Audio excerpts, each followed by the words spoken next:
En el libro de Salmos, número 51, dice así la palabra: ten piedad de mí, oh Dios, conforme a tu misericordia, conforme a la multitud de tus piedades, borra mis rebeliones. Lávame más y más de mi maldad, límpiame de mi pecado, porque yo reconozco mis rebeliones y mi pecado está siempre delante de mí. Contra ti solo he pecado. He hecho lo malo delante de tus ojos, para que sea reconocido justo en tu palabra y tenido por puro en tu juicio. He aquí, en maldad he sido formado, y en pecado me concibió mi madre. He aquí, tú amas la verdad en lo íntimo, y en lo secreto me has hecho comprender sabiduría. Purifícame con hisopo y seré limpio. Lávame y seré más blanco que la nieve. Hazme oír gozo y alegría, y se recrearán los huesos que has abatido. Esconde tu rostro de mis pecados, borra mis rebeliones, mis maldades. Crea en mí, oh Dios, un corazón limpio, y renueva un espíritu recto dentro de mí. No me eches de delante de ti, y no me quites de mí tu Santo Espíritu. Vuelve el gozo de tu salvación, y espíritu noble me sustente. Nos saltamos al 17. Los sacrificios de Dios son el espíritu quebrantado, al corazón contrito y humillado no despreciarás tú, oh Dios. Gracias, Señor, por tu palabra. Puede tomar asiento usted, y si estaba sentado, póngase de pie. No está bien, quédese sentado entonces. Estas palabras, hermanos, que hemos leído son palabras que salieron de la boca de un hombre llamado David. Y si le pudiera poner un tema o un título a este pensamiento de este día, sería el Salmo del arrepentimiento. El Salmo del arrepentimiento. Porque las palabras que expresa el salmista son palabras justamente que demuestran un arrepentimiento genuino que sale desde lo profundo del corazón, y que realmente esa es la actitud que Dios espera de nosotros cuando hemos cometido alguna falta, cuando hemos cometido algún pecado, algún error. Dios ya sabe que nosotros en este cuerpo pues somos imperfectos, estamos llenos de imperfecciones, y no hay nadie bueno, ni siquiera uno, no hay ni un justo, sino que todos estamos expuestos a la naturaleza caída que tenemos, y a causa de eso a veces somos arrastrados por algunas, como le digo, faltas, y por qué no decirlo, hasta pecados también. Pero Dios ya sabe que en nuestra naturaleza de alguna manera pues vamos a llevar esa lucha hasta el día de Cristo, hasta cuando Cristo sea glorificado en nosotros y nuestro cuerpo sea transformado. Pero mientras tanto vamos a estar sujetos siempre a errores, pecados. Pero Dios lo que espera es la actitud, o Dios lo que mira es la actitud con la que nosotros actuamos o venimos reconociendo esa falta, o reconociendo ese pecado. Eso es lo que hace la diferencia. Y como decía el verso 17, al corazón contrito y humillado no lo desprecia Dios, sino que Dios es un Dios de misericordia. Entonces es la actitud correcta para acercarnos a Dios. Entonces por eso es que el tema de este salmo, el salmo del arrepentimiento. Estas palabras las dijo un muchacho llamado David. Muchas personas lo conocen en el sentido que lo han leído en la Biblia, conocen la historia, pero estoy seguro que muchas otras personas no saben quizás la historia, no la conocen quién es David. Pues está bien, porque hay de todo tipo de personas en las redes. Por ejemplo, hay personas, de seguro hay muchos que son amigos que están escuchando, quizás por primera vez van a conocer de lo que estamos hablando. Por eso le pediría que usted vaya siguiendo la secuencia para que pueda entender cuando ya lleguemos el por qué él dijo estas palabras. A eso se le llama el contexto. Hacer un poco de contexto, lo que está antes, por qué dijo estas palabras, lo que está rodeando, lo que está alrededor. Y básicamente quisiera hacer una introducción usando el contexto para poder llamar la atención y así poder llegar a entender con mucha más profundidad por qué dijo David estas palabras. Como le digo, este joven llamado David, un muchacho que había aprendido a conocer a Dios allá en las montañas, pastoreando las ovejas de su padre. Estaba este muchacho teniendo una relación con Dios, había aprendido a conocer a Dios, y se cree que muchos de los salmos que quedaron aquí registrados en este libro, que así lleva su nombre, el libro de los salmos, muchos de estos salmos que se encuentran por acá fueron escritos por David. Y fueron escritos justamente en diferentes etapas de su vida. Este muchacho, como le digo, él no tenía quizás mayor gracia o quizás mayor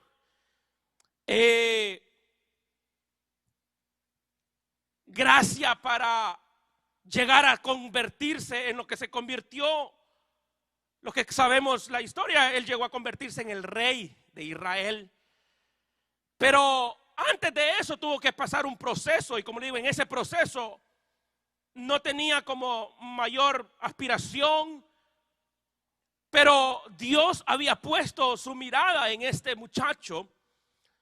La historia cuenta que había un rey en Israel, el primero que existió en Israel, que se llamaba Saúl. Y en cierta oportunidad Dios le da una orden a Saúl. Voy a tratar de correr un poco para no detenerme en los detalles, pero me importa hacer un contexto. Y este rey, que la gente pedía rey, y entonces viene Dios y le da a Saúl como rey sobre Israel, pero este rey desobedece una orden que Dios le dio, y básicamente esa actitud de este rey que desobedeció a lo que Dios le había dicho, el rey Saúl, hizo que Dios lo rechazara. Y Dios lo hizo a un lado, lo desechó por desobediente, por rebelde. Y ahí encontramos que también entra en acción el profeta Samuel. Samuel estaba muy triste por la caída de Saúl, porque Dios ya había decidido que lo había desagradado y no iba a respaldar más a Saúl. Samuel se puso muy triste y llegó a caer en un estado de que todos los días lloraba. Dice la Biblia que Samuel lloraba la caída de Saúl. Todos los días lloraba. Llegó en un estado muy triste. Lloraba y se lamentaba. Y un buen día Dios le dice a Samuel: ¿hasta cuándo llorarás? ¿Hasta cuándo llorarás por la caída de Saúl si yo ya no lo voy a respaldar más porque él es rebelde, él es desobediente, no me obedeció? No llores más, le dice Dios a Samuel, al profeta. Lo que tienes que hacer es levántate y ve a donde yo te voy a enviar, porque yo me he reservado a uno que es mejor que Saúl. Él que yo te voy a indicar que lo unjas es conforme a mi corazón. Y hermanos, es realmente triste cuando uno ve que cuando Dios tenía un plan quizás para alguna persona, pero que esta persona, en lugar de obedecer lo de Dios, lo desobedece. Pero yo le voy a decir algo: el hecho que algo haya salido mal no significa que el propósito de Dios ya se terminó. El hecho que algo haya salido mal no significa que Dios no va a terminar la obra que Él ha prometido que iba a hacer. De cualquier manera, Dios la va a llevar adelante porque Él es Dios. Y los que perdemos somos nosotros cuando, en lugar de tener una actitud de humillación delante de Dios, nos enorgullecemos y comenzamos a cuestionar o no obedecemos lo que Dios nos dijo que había que hacer. Pero se levanta Samuel y se va a la casa de Isaí, el papá de David. David se cree que en este tiempo tenía por ahí sus 15, 16 años, era un jovencito. Y como le digo, no había quizás mayor gracia en él como para llegar a pensar que él se iba a llegar a convertir en el próximo rey. Y Samuel, obedeciendo la voz de Dios, se va a la casa de Isaí. Ya Samuel llevaba el propósito de lo que Dios le había dicho. Y llega a la casa y le pregunta a Isaí por sus hijos. Y Dios era el que le iba a indicar sobre quién iba a ungirlo con aceite. Y llegó uno de los hijos de Isaí que era muy fornido, muy alto. Entonces Samuel dijo en su razonamiento: ese tiene porte para que sea el rey. Ah, no, de seguro ese que viene allí ha de ser. Entonces dice que llega y Dios le dice: no, no es él. Tú te fijas en la apariencia, pero yo veo el corazón, le dice Dios.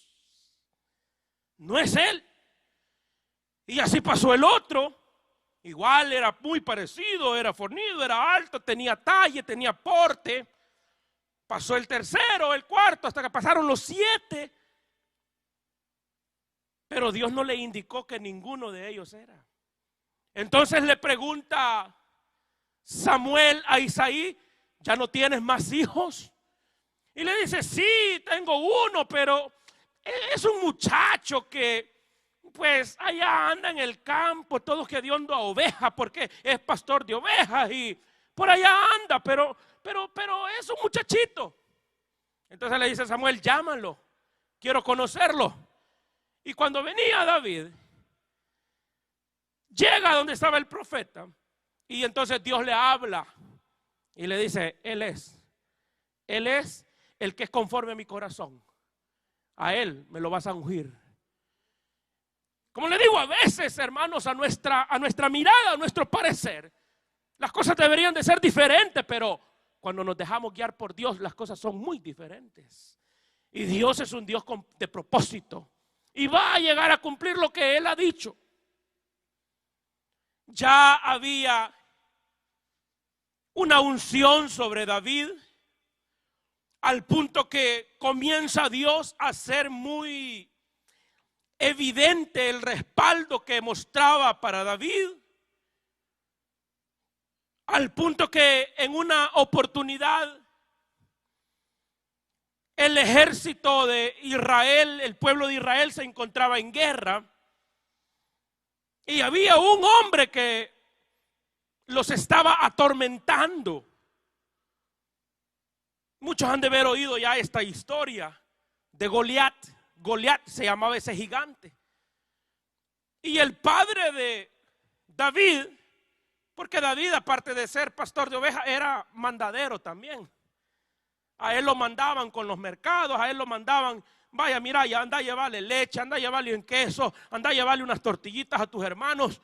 Pues en una de esas el padre lo envía al campo de batalla y le dice, mira, llévale esta comidita a tus hermanos porque han de estar allá en la gran batalla, en la gran guerra. Entonces tú llévales esto y te apuras, te viene rápido.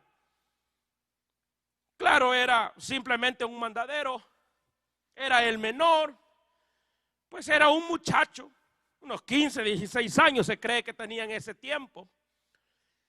Entonces llega David a la guerra, pero la sorpresa que se encuentra es que desde el rey, desde Saúl, hasta el último soldadito raso, estaban temblando pero de miedo.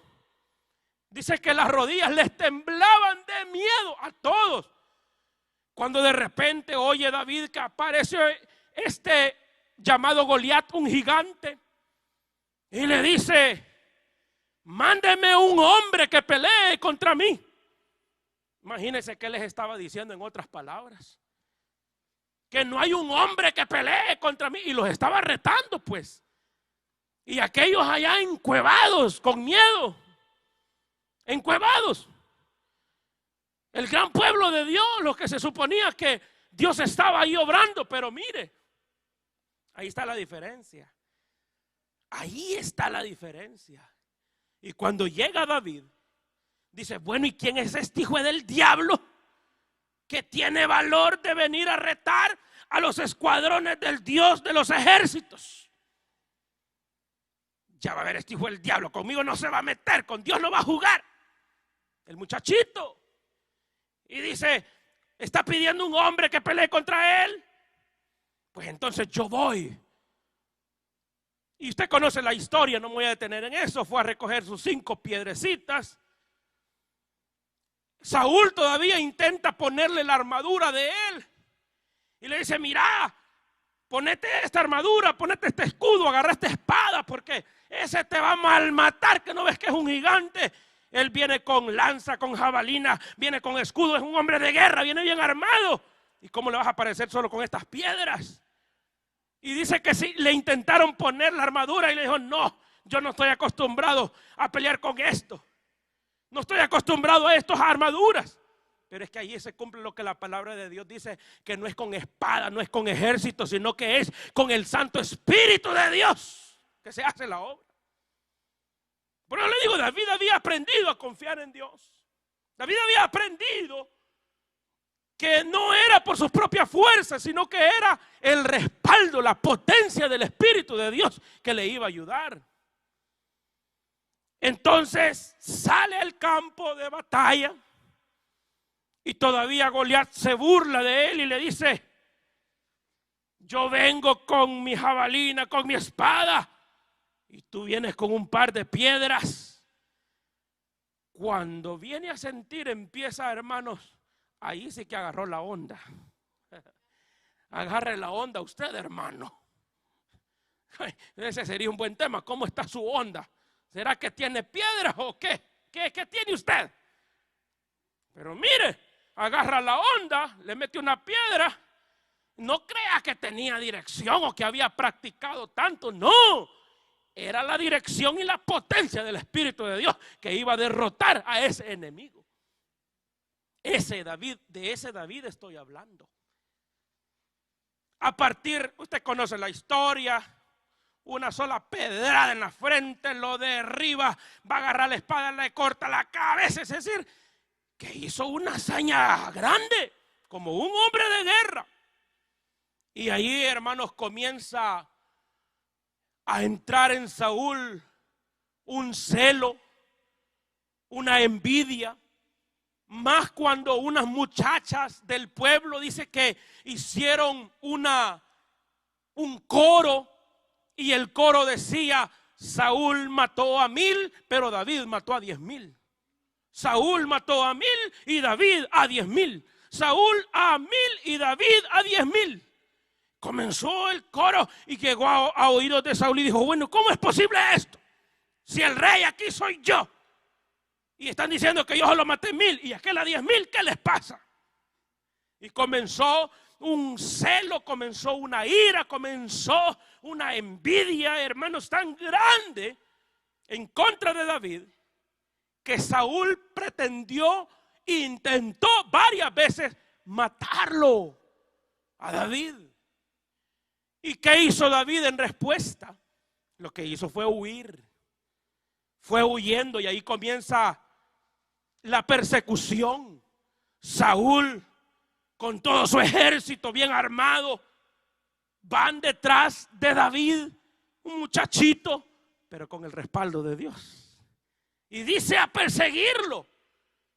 Llegan a un cierto lugar en medio de la persecución. David se esconde en una cueva.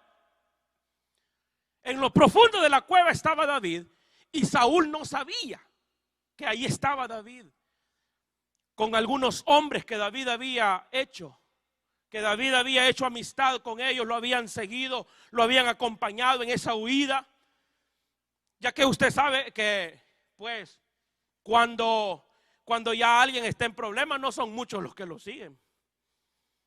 Por ejemplo, cuando llega a la cueva de Adulán, dice que los que se juntaron allí eran desgraciados, eran emproblemados, era gente endeudados, era solo ese tipo de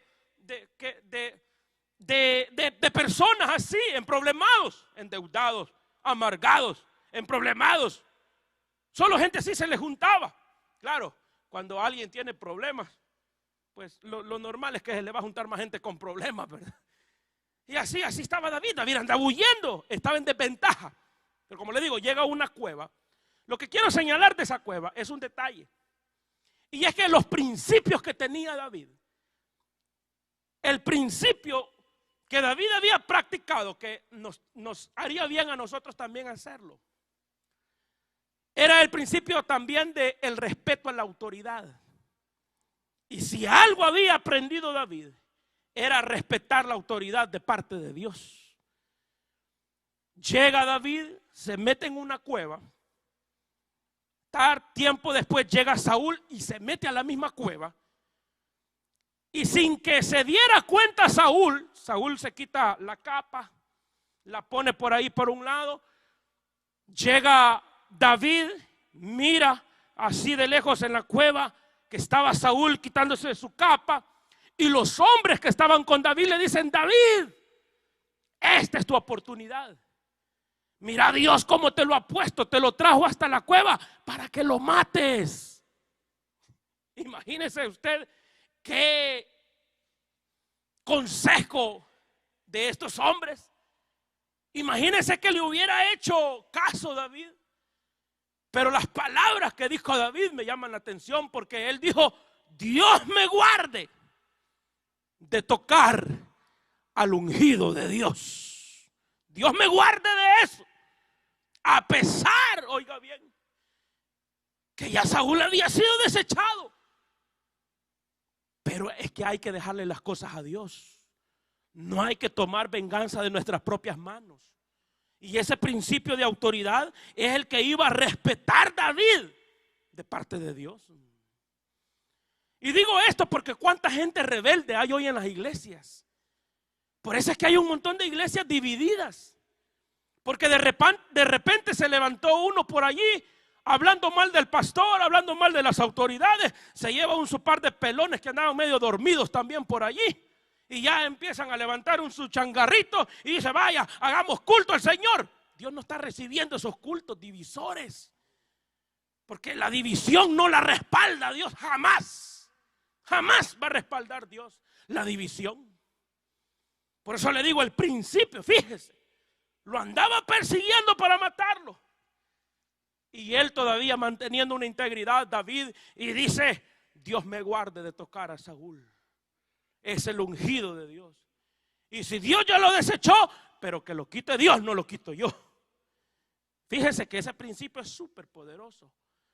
Porque si nosotros dejamos que Dios obre, que Dios haga las cosas a la manera de Él, vamos a estar bien porque Dios sabe cómo hacer las cosas. Dios sabe perfectamente el tiempo indicado. Incluso, fíjese, allí estaba mal Saúl. Allí quizás David tenía como suficiente base para decir, es cierto, ¿verdad? Es cierto. Además, Dios ya no lo está respaldando. Me voy a aprovechar de esta situación y lo quito yo. Pero no, ese principio de autoridad hay que respetarlo. ¿Cuánta gente, hermano, rebelde hoy en las iglesias? Gente que escribe en comentarios hablando mal del hombre de Dios. Tengan mucho cuidado. No vaya a ser que se esté metiendo con Dios. Porque al que Dios ha llamado, Dios lo va a respaldar. Y aquí no estamos diciendo que el hombre es perfecto, no. El hombre tiene fallas, el hombre tiene errores. Nosotros como predicadores también nos equivocamos, somos imperfectos. Pero si Dios nos ha llamado y Dios nos respalda, deje que Dios obre en nosotros. Y si estamos en algún error, deje que Dios obre, porque ese obrar de Dios es perfecto. En cambio usted se puede equivocar, yo me puedo equivocar, igual que Samuel, por la apariencia. Digo, no, mira qué grandote ese hombre. No, hombre, ese hombre será un gran siervazo. ¿Qué siervazo? Por la apariencia a veces nos equivocamos nosotros. Por eso es que es mejor dejarle las cosas a Dios. Que Dios haga lo que tenga que hacer.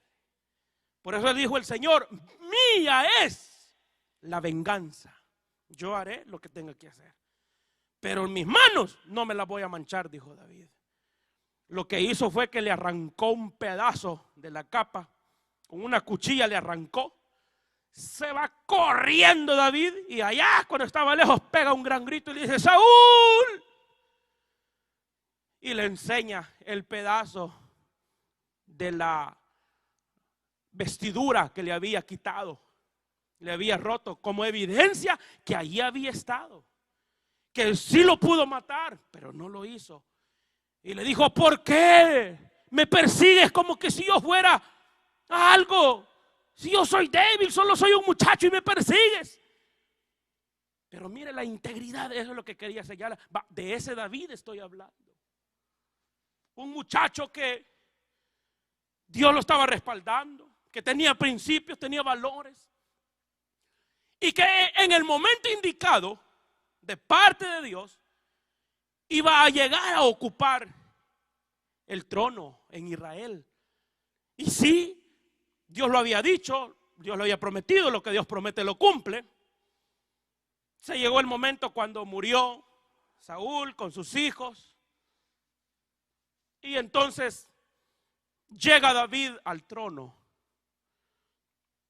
Este muchacho que Dios había dicho que era conforme a su corazón. Claro, ya siendo ya un hombre, un adulto, llega al trono y estando un tiempo en el trono, dice la Biblia, quisiera que vayamos a buscar en 2 de Samuel, si usted puede ir conmigo, vamos. 2 de Samuel.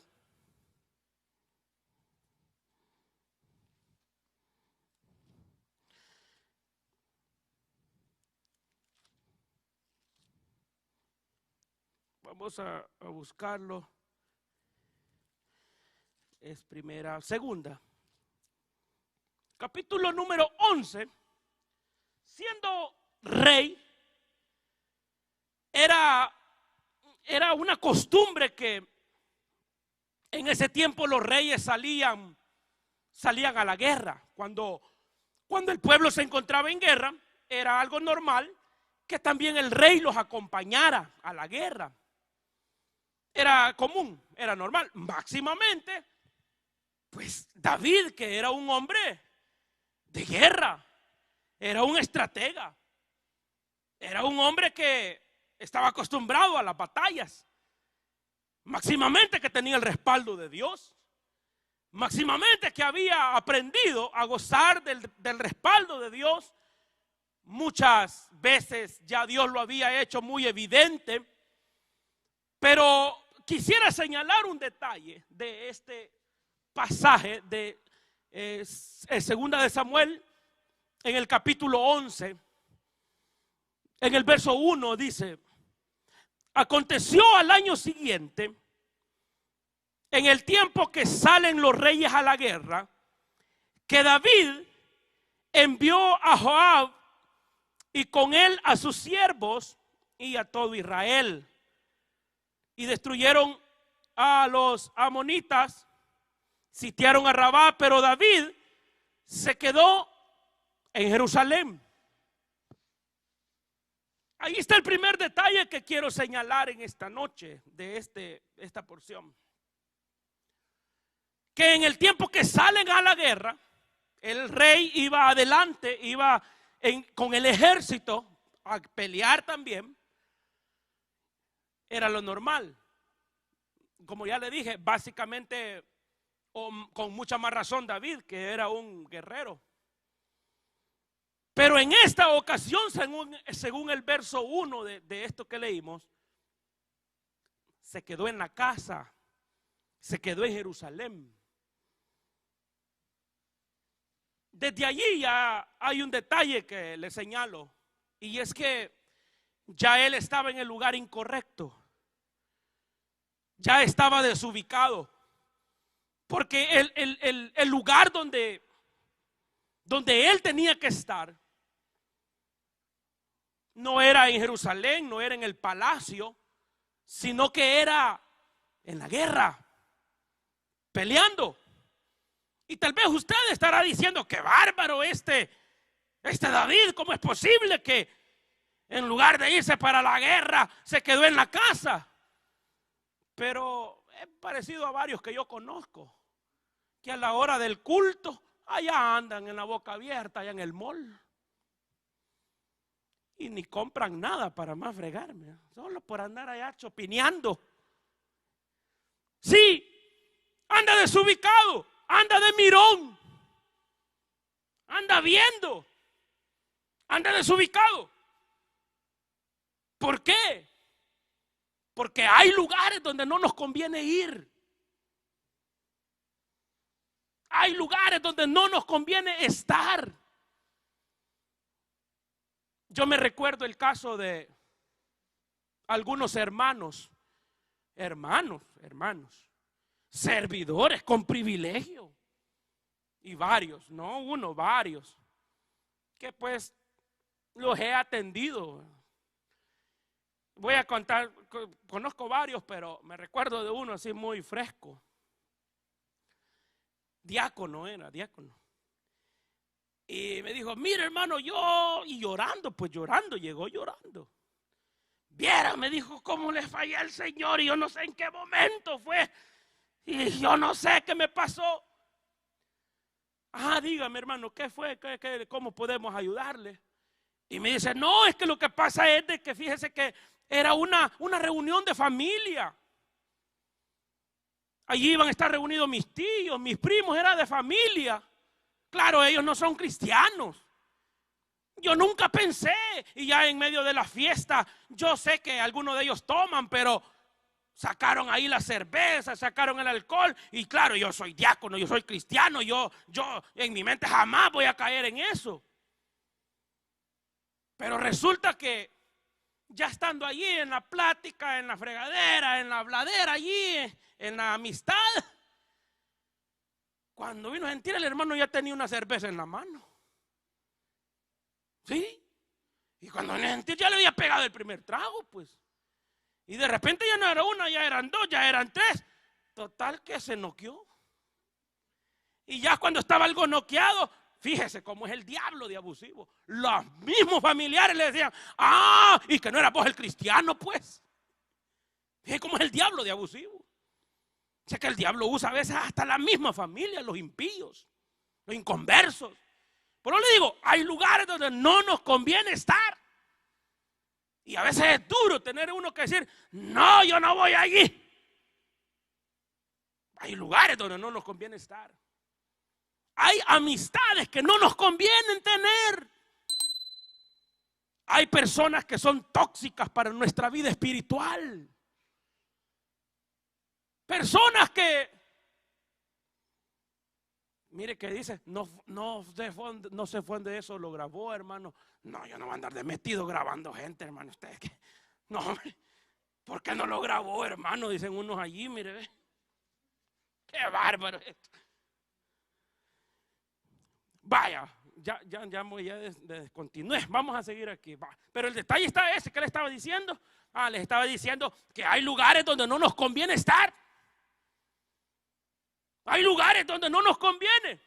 Y le digo, no es un caso, varios he visto. Hay personas que no nos conviene. Mire, hay gente que hay que bloquearla del teléfono mejor. Sí, aunque parezca fuerte, hay que bloquear ciertas personas. Hay que sacar del número de contacto a algunas personas que se vuelven tóxicas. Porque nos dañan. Y no quiero que me malentienda y diga este hermano, a saber que se cree el santulón. No, eso se llama el sabio ve el mal y se aparta. Pero el insensato pasa y recibe el daño. Si a mí me están diciendo, mira hermano, allá adelante hay un hoyo, tenga cuidado. Pues yo no paso por ahí, mejor me voy por otro lado. Pero hay gente insensata que dice, ¿será cierto? No, yo voy a ir a ver si es cierto que ahí está ese hoyo. Y se va.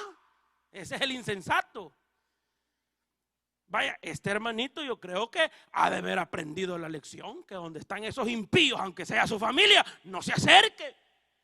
Más si ya tiene predisposición quizás a la bebida, al alcohol, yo no sé, o a la droga. Si está en medio de esas personas, lo van a convencer, es que el diablo es abusivo. Con el diablo no se puede jugar, es tremendo. Y este verso 1, ya los vi algo serios a esos que están comentando allí. No, vamos a seguir mejor. Pero eso le quiero señalar del verso 1. David estaba desubicado. Dice que a veces a uno no es que sea creído, no es que sea orgulloso. Pero a uno lo tienen como serio. Digo, no hombre, ese hermano casi no se ríe. Es que yo no soy payaso para andarme riendo con medio mundo tampoco, ¿verdad? Y cada quien tiene su personalidad. Pero uno tiene que saber hasta escoger sus amistades. Oiga bien, dentro de la iglesia.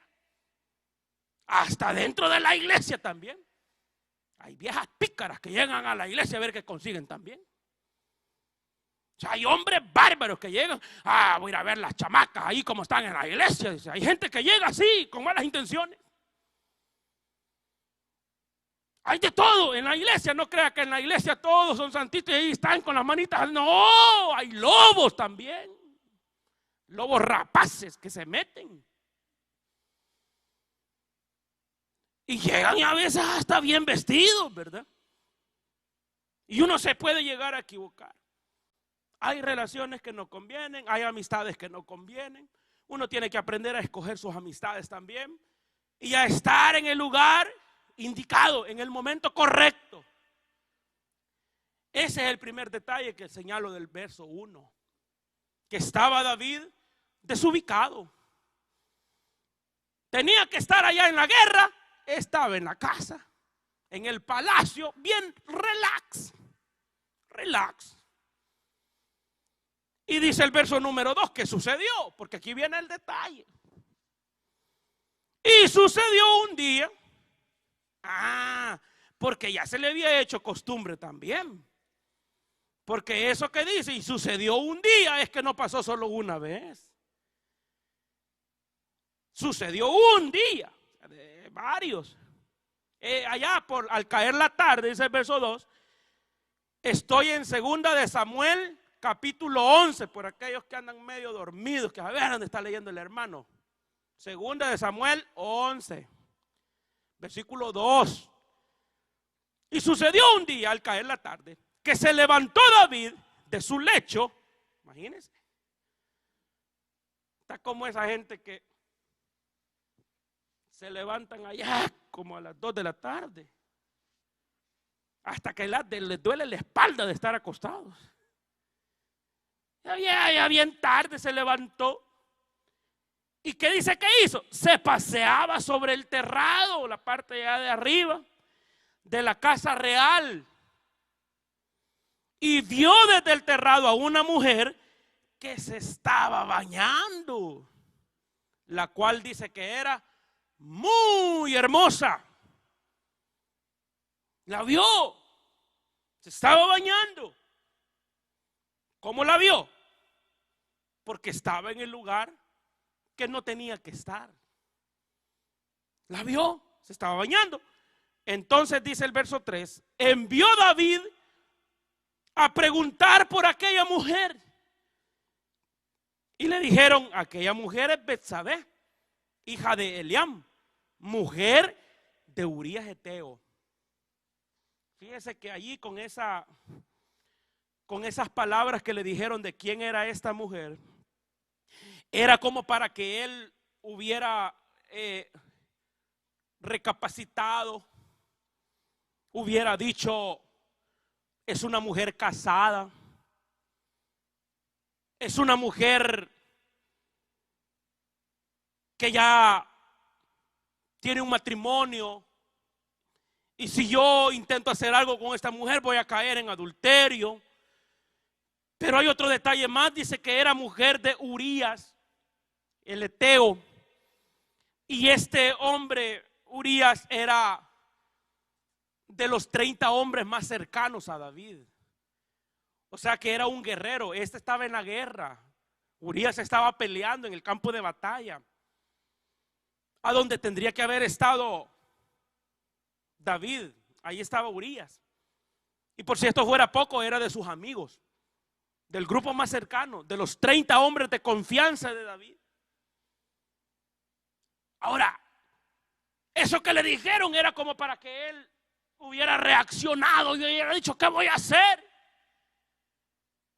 Pero dice el verso 4, y envió David mensajeros y la tomó y vino a él y él durmió con ella. Luego ella se purificó de su inmundicia y se volvió a su casa.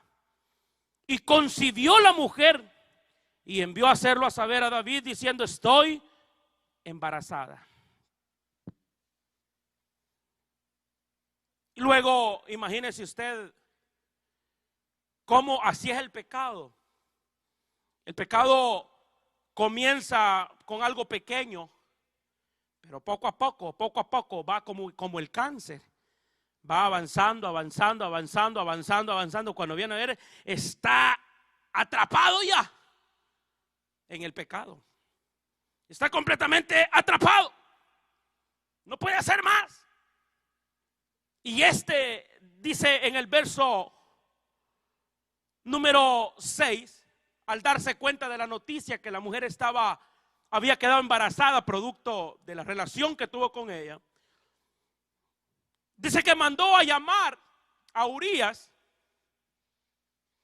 porque él comenzó a hacer un plan.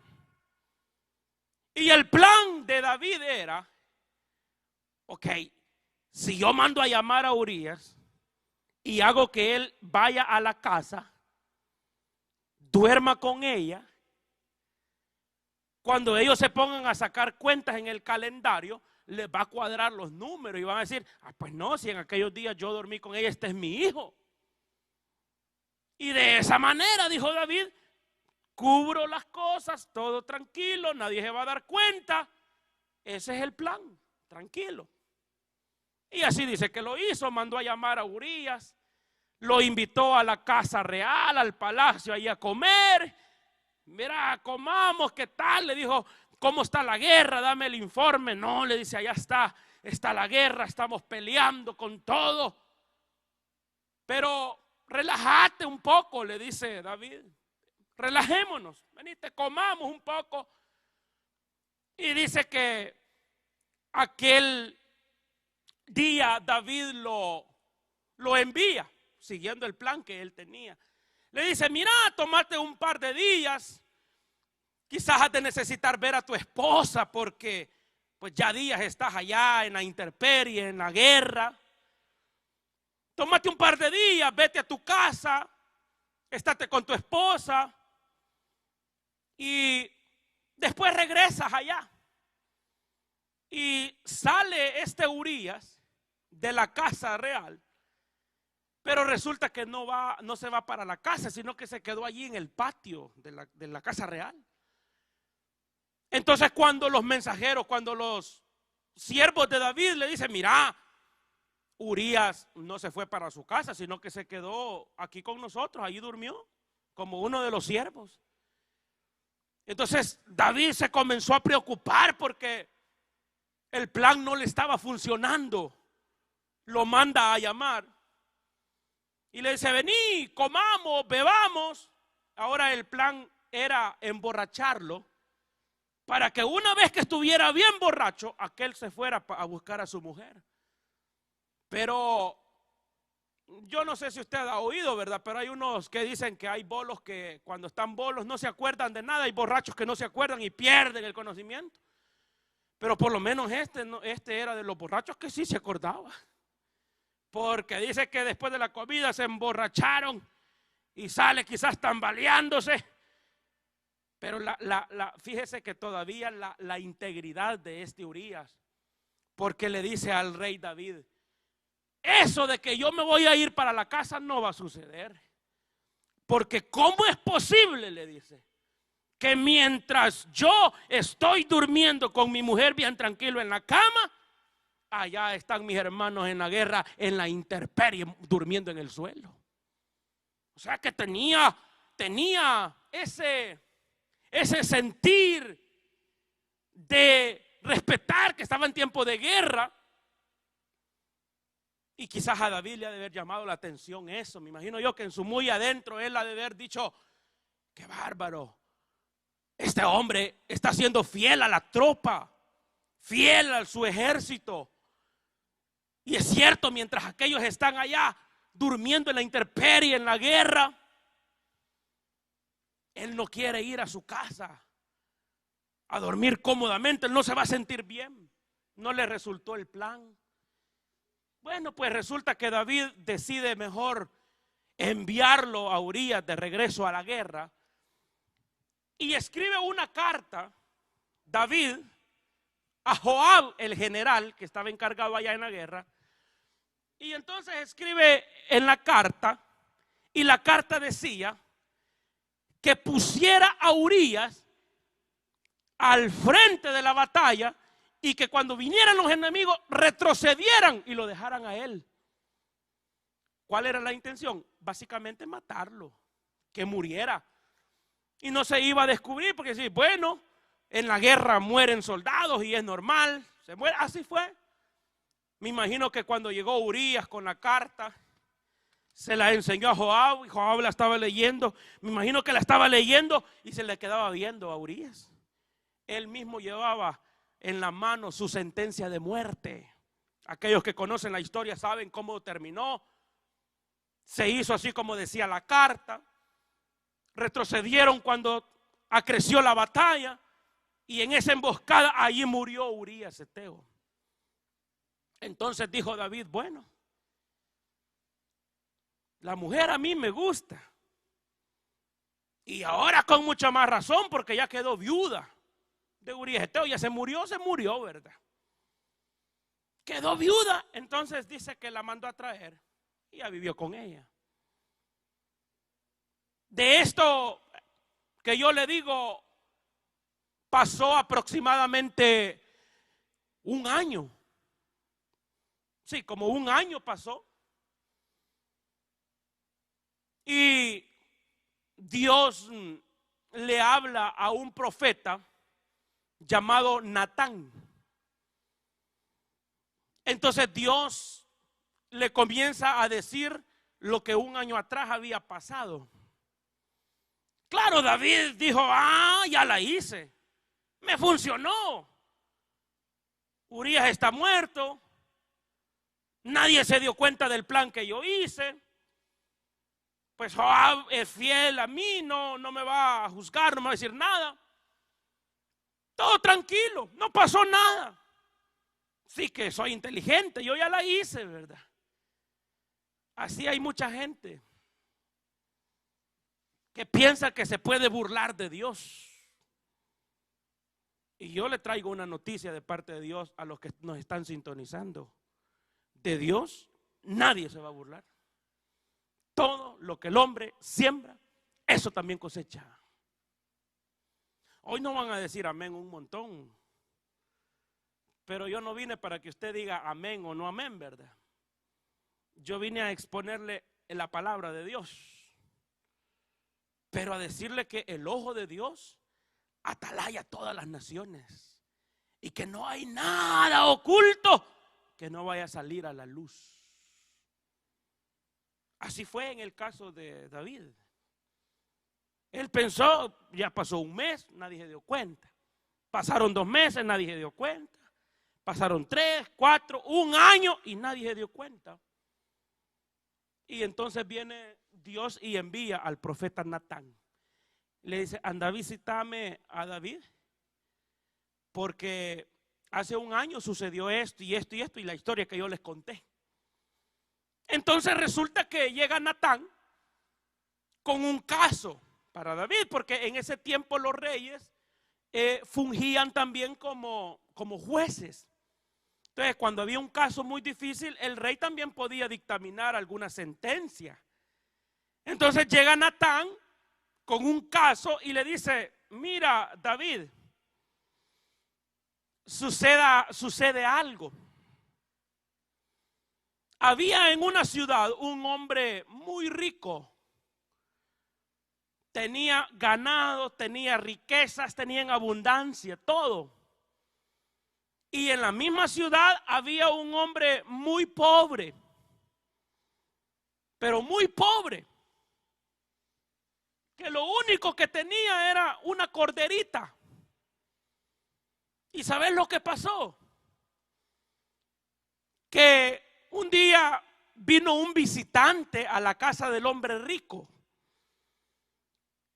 y no fue capaz de agarrar una de sus tantas corderas, ovejas, de sus tantos ganados que tenía, sino que fue a la casa del hombre pobre, le agarró la única corderita que tenía, se la quitó para darle de comer al hombre visitante. ¿Qué te parece que hay que hacer con ese hombre? Entonces David le dijo, ese hombre es digno de muerte y tiene que pagar 4 veces más de lo que ha hecho, es digno de muerte.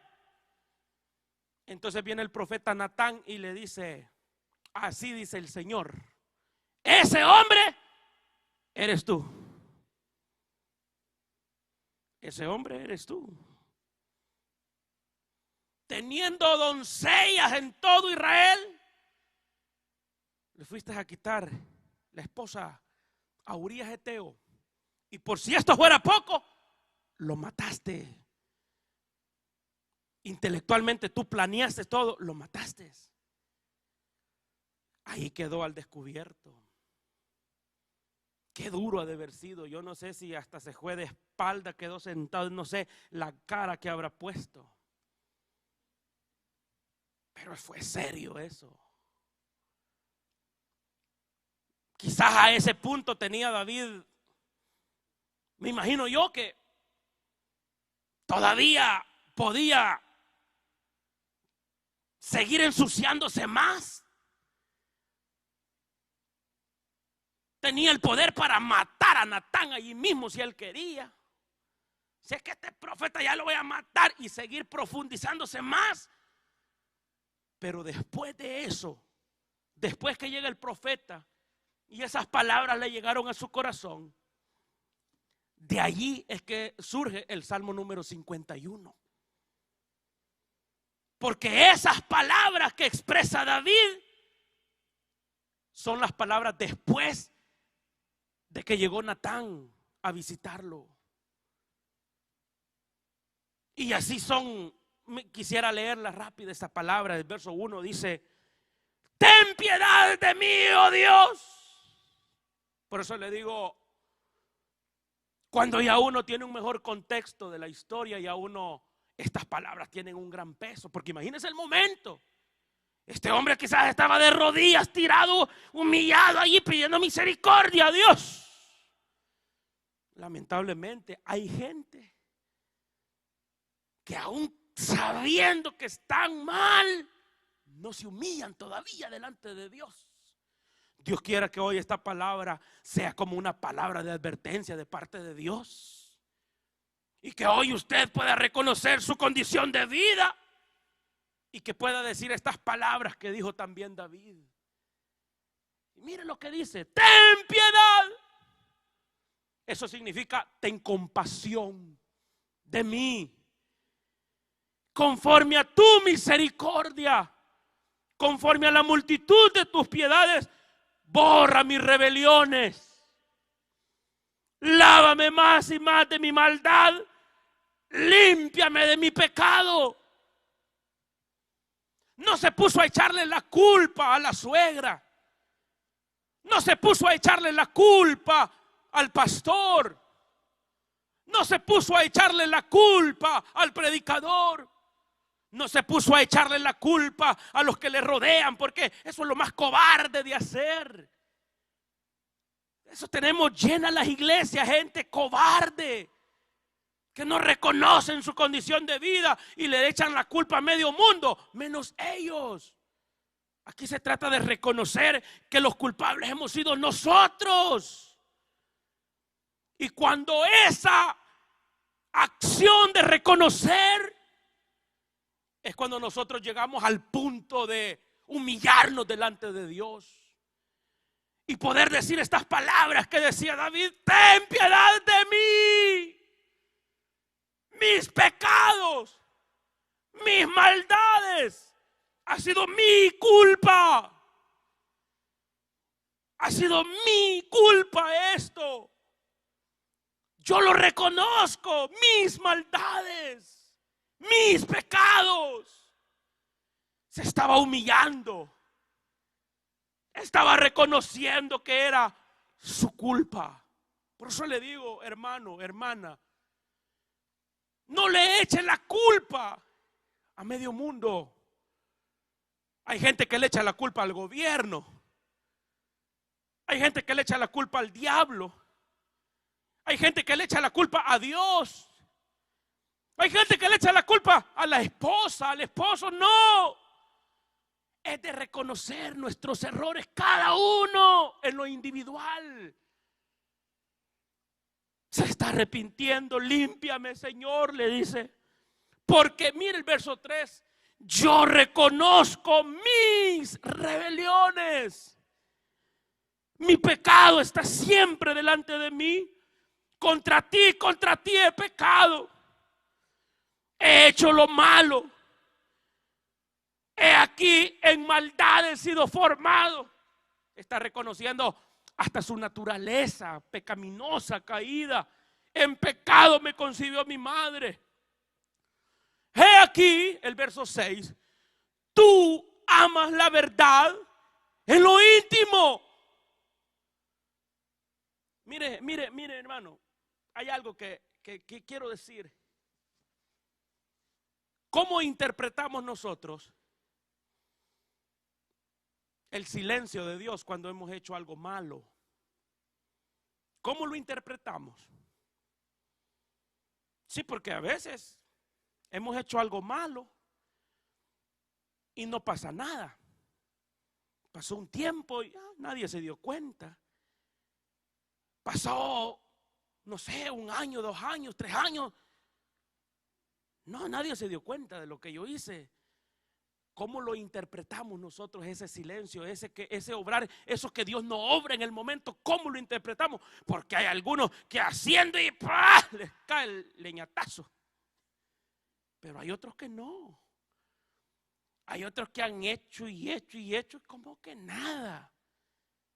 Pero a Dios no se le ha olvidado. Pero ¿cómo interpretamos nosotros ese silencio cuando Dios no obra en el instante? Yo creo que lo que deberíamos de hacer es interpretarlo como misericordia de Dios, que nos está dando tiempo para que nos arrepintamos delante de Dios. Y no de la otra actitud de decir, ya las hice, soy inteligente, nadie se dio cuenta. No. Pero ¿cómo interpretamos nosotros las oportunidades? Porque para mí esa era una oportunidad de Dios. Son oportunidades que Dios nos da. Pero por eso se lo dejo eso en su corazón. Hoy es un buen día para arrepentirnos, para reconciliarnos, para pedirle perdón a Dios, pero de corazón, con un corazón genuino, sincero, reconociendo nuestra culpa. No, ya no limpiándonos en medio mundo. No, ahí deje ellos van a dar cuenta por lo de ellos. Es uno personal con Dios, personalmente. Por eso dice el verso 6, he aquí, tú amas la verdad en lo íntimo y en lo secreto me has hecho comprender sabiduría. Le dice, purifícame con hisopo. El hisopo no crea que es el con el que se limpia uno los oídos. El hisopo del que habla aquí era un conjunto de ramas aromáticas que usaba el sacerdote. Lo untaba en la sangre del cordero y lo rociaba sobre el pecador y entonces lo declaraba limpio de su pecado. Entonces ese ramo, esas ramas aromáticas, ese conjunto, eso era el hisopo. En otras palabras, David está diciendo, Señor, lo que yo necesito es que me santifique la sangre. La sangre que me perdone, que me limpie. Por eso dice, seré limpio. Haciendo una referencia también a la sangre poderosa de Jesucristo. Porque lo que pasó en el Antiguo Testamento es tipo y sombra de lo que habría de venir. Pero ya en el Nuevo Testamento ya tenemos al perfecto Cordero de Dios que entregó su vida en la cruz del Calvario. Entonces esa sangre, dice la Biblia, nos limpia y nos purifica de todo pecado. Todo pecado. Todo pecado. Pero lo que Dios quiere es arrepentimiento. Eso quiere Dios. Genuino, del corazón, del alma. Que de verdad nos duela haberle fallado a Él. Eso, cuando Dios ve esa actitud de arrepentimiento, de conversión, de reconciliarnos con Dios, podemos expresar las palabras que decía David: límpiame más y más, con hisopo límpiame, purifícame, hazme, dice, lávame y seré más blanco que la nieve. En otras palabras, se sentía sucio, porque solo una persona que se siente sucio por dentro de su pecado puede decir: Señor, lávame, límpiame, aquí estoy. Reconozco mi falta, mis transgresiones, mis rebeliones, límpiame. Qué bueno que hoy pudiéramos decirle al Señor: límpiame a mí, purifícame, Señor, he pecado. Mire, sigue diciendo el verso 8: hazme oír gozo, alegría. Se recrearán los huesos que has abatido. Esconde tu rostro de mis pecados, borra mis maldades. Crea en mí, oh Dios, un espíritu, un corazón limpio. Renueva un espíritu recto dentro de mí. No me eches de delante de ti. No me quites tu Santo Espíritu. Vuélveme el gozo de tu salvación. Por eso es que hay gente que solo amargada vive. ya no tienen gozo. ¿A dónde está el gozo? El gozo de la salvación. ¿Será que hay alguna situación que necesita arreglar con Dios? ¿Será que hay algo que necesita ponerse a cuentas con Dios? Yo una cosa sí le voy a decir. Dios lo conoce todo. Absolutamente todo. Dice que aunque nos vayamos debajo de las piedras del mar, allá está la presencia de Dios. Y si subiéramos a lo más alto de la luna, allá está también la presencia de Dios. Nadie se puede esconder del ojo de Dios. Pero este Dios es un Dios de misericordia. Es un Dios que da tiempo para que el ser humano proceda. Porque la Biblia dice que Dios lo que quiere es que los hombres procedan al arrepentimiento. Eso es lo que Dios busca. Por eso dice, vuélveme el gozo de la salvación y espíritu noble me sustente. El verso 17. Los sacrificios de Dios son el espíritu quebrantado, al corazón contrito y humillado. No lo desprecias tú, oh Dios. David aprendió a reconocer la misericordia de Dios. David aprendió que con Dios solamente había un camino. Y ese camino era el arrepentimiento, el reconocer su condición de vida. A un corazón contrito y humillado, Dios no lo despreciará jamás. Si usted se arrepiente hoy, seguro estoy que el Señor puede perdonar también sus pecados. Hijitos míos, si alguno hubiera pecado, abogado tenemos para con el Padre, a Jesucristo, el Hijo de Dios. Él es el que intercede por nosotros. La sangre de Cristo nos limpia y nos perdona de todo pecado. Ahora, tenga cuidado, porque muchas veces el diablo es bien abusivo. Y una vez que ya el Señor nos ha perdonado, nos ha limpiado, nos ha santificado, viene el diablo y nos hace creer que somos culpables, que el Señor reprenda al diablo. Cuando la sangre de Cristo nos ha limpiado, nos hemos arrepentido de todo corazón, no hay diablo que nos acuse. Pero mira la diferencia entre Saúl y David. David, aunque hizo lo que hizo, yo no soy quien para juzgarlo, no lo estoy juzgando, sino que estoy señalando lo que la palabra de Dios muestra. Pero, aunque hizo lo que hizo, tenía algo. Había aprendido a humillarse delante de Dios. Por eso el verso 17 dice, un corazón contrito y humillado, quebrantado, no lo desprecia Dios. Esta noche vamos a orar. Vamos a darle gracias al Señor por esta palabra de Dios que espero haya hablado a su vida. Espero esta palabra haya sido de bendición para usted. Dios lo que espera es el arrepentimiento. Dios lo que espera es el compungimiento del corazón, el reconocer nuestra vida, nuestra condición. Y Él tiene poder para perdonar. Si usted quiere reconciliarse delante del Señor, hoy es una buena oportunidad. Yo no le voy a decir que diga lo que ha hecho, no.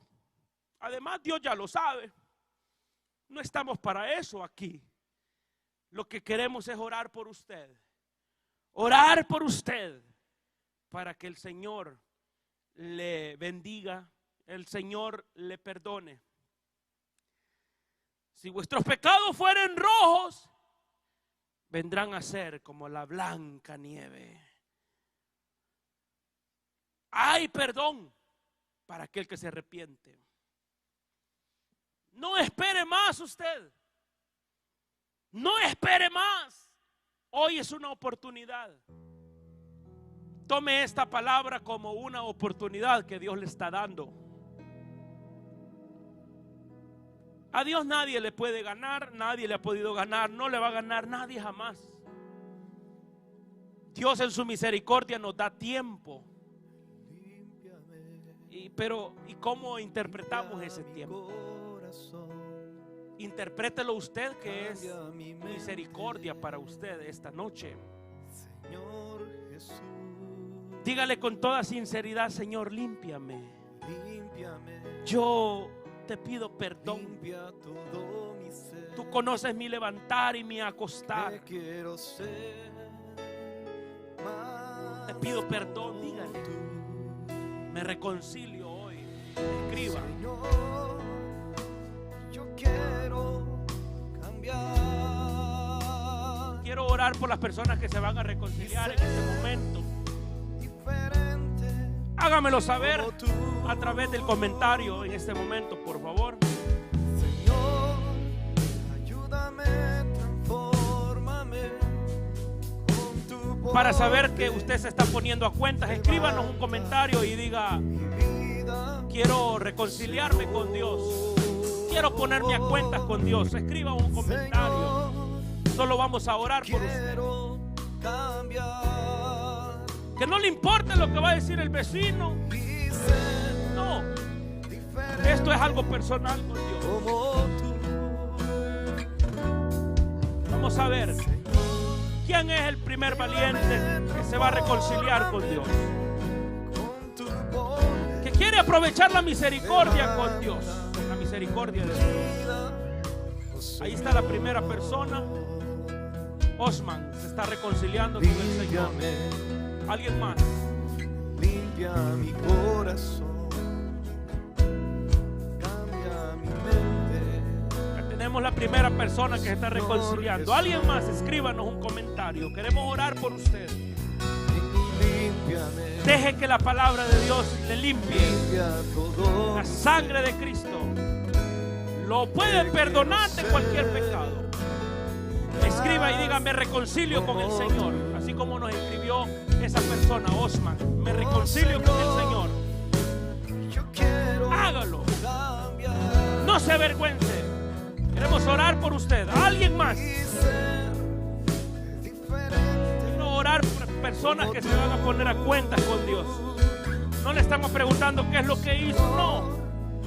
Dios lo conoce de todas maneras. Dios tiene misericordia. ¿Alguien más? ¿Alguien más que al oír la palabra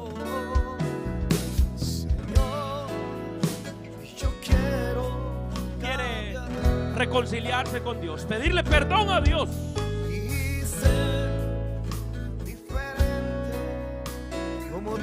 Toca, Señor, los corazones en esta noche. Toca, Señor, las vidas. Toca, Padre, las personas que han sido expuestas a la palabra.